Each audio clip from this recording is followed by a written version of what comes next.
The rise of legends and iconic rivalries. The 1990s were a golden age in the NBA, a decade where legends didn't just play basketball, they built dynasties, crafted rivalries, and changed the game forever. At the center of it all was Michael Jordan, a once-in-a-generation superstar whose competitive fire and clutch performances elevated the sport to new heights.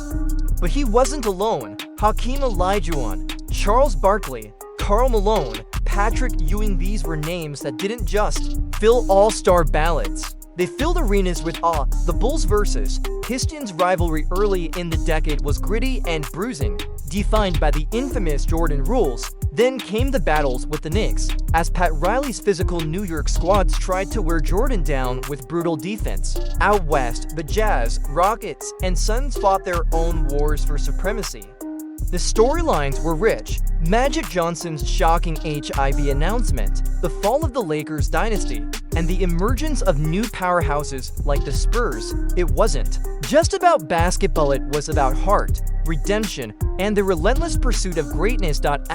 Michael Jordan's dominance and impact. When people talk about the greatest basketball player of all time, the conversation begins and often ends with Michael Jordan. The 1990s were not just Jordan's decade, they were his kingdom. He didn't just win, he dominated, controlled, and redefined what winning looked like. 6 NBA championships, 6 finals MVPs, 10 scoring titles, 5 MVP awards, and every time the moment got bigger, Jordan did too.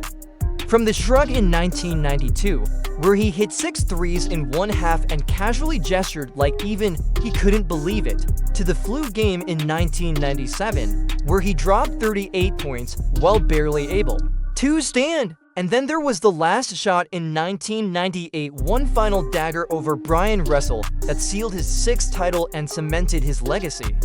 But his impact extended beyond the hardwood. When he refused to let Isaiah Thomas join the Dream Team, it changed Olympic basketball history. When he left the game after his father's tragic death, the NBA lost its brightest star. And when he came back with just 2 words, "I'm back," the world stopped. Jordan's presence shaped the league's image, style, and marketability. Nike, Gatorade, McDonald's, every brand wanted a piece of Air Jordan. His dominance wasn't just physical, it was psychological. Entire franchises built their rosters with one goal in mind: how to stop MJ. Most never did. Expansion, globalization, and evolution of the league. The 1990s didn't just belong to the legends on the court, it was a decade that transformed the league itself. The NBA expanded rapidly, both in teams and influence. 2 major franchises, the Toronto Raptors and Vancouver Grizzlies, were born, signaling the NBA's first permanent leap into Canada since the league's earliest days. Meanwhile, teams like the Orlando Magic and Minnesota Timberwolves joined the fold in the early part of the decade, growing the league to 29 teams. But perhaps more monumental was the league's globalization. What began with skepticism toward international players quickly turned into a revolution.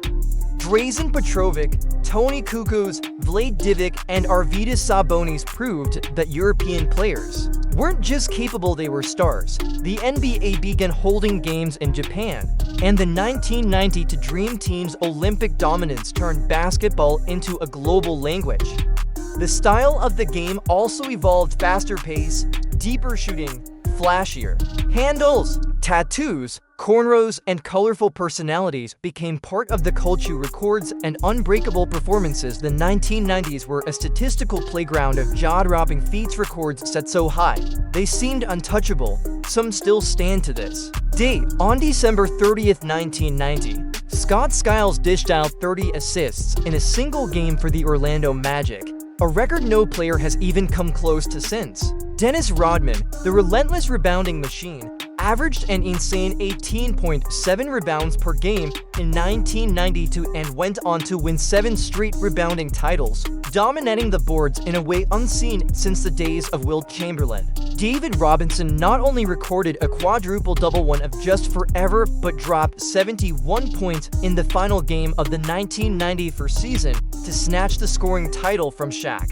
A moment of pure statistical vengeance. Meanwhile, John Stockton owned the assists category for 9 straight seasons. He led the league in dimes, all while becoming the all-time leader in both assists and steals, records that still stand over 2 decades later. And when it came to shot blocking, Hakeem Olajuwon became the all-time leader, swatting shots like a one-man fortress.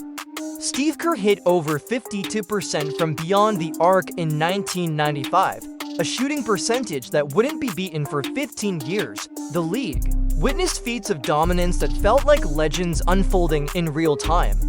These weren't just stats, they were statements, and in many ways, they defined the identity of the NBA in the 90s. Fierce, unforgiving, and utterly legendary. Off the court, major broadcasting deals with NBC and TNT brought the game into millions of homes. NBA players were no longer just athletes, they were global celebrities. By the end of the decade, the NBA wasn't just America's league, it was the planet's most electrifying basketball product. Dream team and Olympic dominance. In 1992, basketball changed forever. For the first time, the world witnessed what happens when the NBA's greatest talents join forces, not for a franchise, but for their country. The result? The Dream Team: Michael Jordan, Magic Johnson, Larry Bird, Charles Barkley, Patrick Ewing, and more. 11 future Hall of Famers wearing the same jersey, obliterating the competition and redefining what international basketball looked like. Their games weren't just victories, they were clinics. On the court, the Dream Team won by an average of 44 points per game, but off the court, they were cultural icons. From Barcelona to Beijing, kids wore number 23 and number 32. Basketball hoops sprouted in countries that never cared for the game before. And make no mistake, this team wasn't just about patriotism, it was personal. When Jordan agreed to play, he had one demand: Isaiah Thomas was not to be on the roster. That silent exclusion was a statement, and it changed history. Christian Laettner, the lone college player, was controversially chosen over Shaq, igniting debates that still rage today. But in the end, the Dream Team wasn't just about basketball, it was about legacy. It was about turning the NBA into the globe's league. After Barcelona, every kid on earth wanted to be like Mike. The Dream Team made basketball the world's game, and the NBA its undisputed king. Rule changes and lockouts, while the players defined the highlights. The 1990s also saw a series of behind-the-scenes changes that permanently reshaped the structure of the NBA. First came the rule changes, designed to adjust the balance between offense and defense. The Trent Tucker rule was introduced after a miraculous last-second three-point shot exposed a loophole. Now, no shot could be attempted with less than 0.3 seconds on the clock unless it was a tip-in. The NBA also introduced the flagrant foul as a response to the punishing, often dangerous tactics of teams like the bad boy Pistons.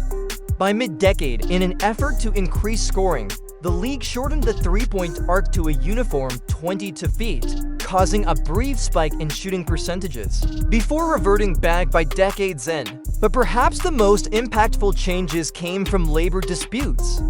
The 1995 and 1998 lockouts were a clash between billionaire owners and millionaire players, one over revenue sharing, the other over salary limitations. The 1998 lockout was the most severe, lasting to 100 for days, canceling games for the first time in league history, and wiping out the All-Star game. Ultimately, the lockouts led to the introduction of maximum salary caps, rookie wage scales, and stricter contract rules. These changes redefined player negotiations and set the foundation for modern free agency. The league may have grown in popularity during the 90s, but it came at a cost, one measured in missed games, bitter negotiations, and a reshaped financial future. Tragedies and retirements. The 1990s weren't just defined by triumph, they were shadowed by devastating losses that reminded fans and players alike of basketball's human side. In 1993, the NBA was rocked by the tragic death of Drazen Petrovic, one of the league's first true European stars. Just as his career was reaching its peak with the New Jersey Nets, Petrovic died in a car crash in Germany. He had just been named to the All-NBA third team and was widely considered one of the greatest shooters the game had ever seen. That same year, another devastating blow came when Reggie Lewis, a promising all-star for the Boston Celtics, collapsed during practice and passed away due to a heart condition. But perhaps no tragedy hit harder than the murder of James Michael Jordan's father, who was found shot and left in a swamp in North Carolina. That loss broke Michael, and just months later, he shocked the world by announcing his retirement from basketball. These weren't just stories of players retiring because of age, these were heartbreaking, sudden losses that changed the course of NBA history. Legends like Larry Bird, Magic Johnson, and Isaiah Thomas also walked away from the game, their retirements marking the end of a generation. Magic's departure, in particular after his HIV diagnosis, was both heartbreaking and groundbreaking, forcing the sports world to confront ignorance and stigma head-on. These emotional moments cast a heavy tone over a decade otherwise filled with excitement, and they reminded everyone that even the brightest stars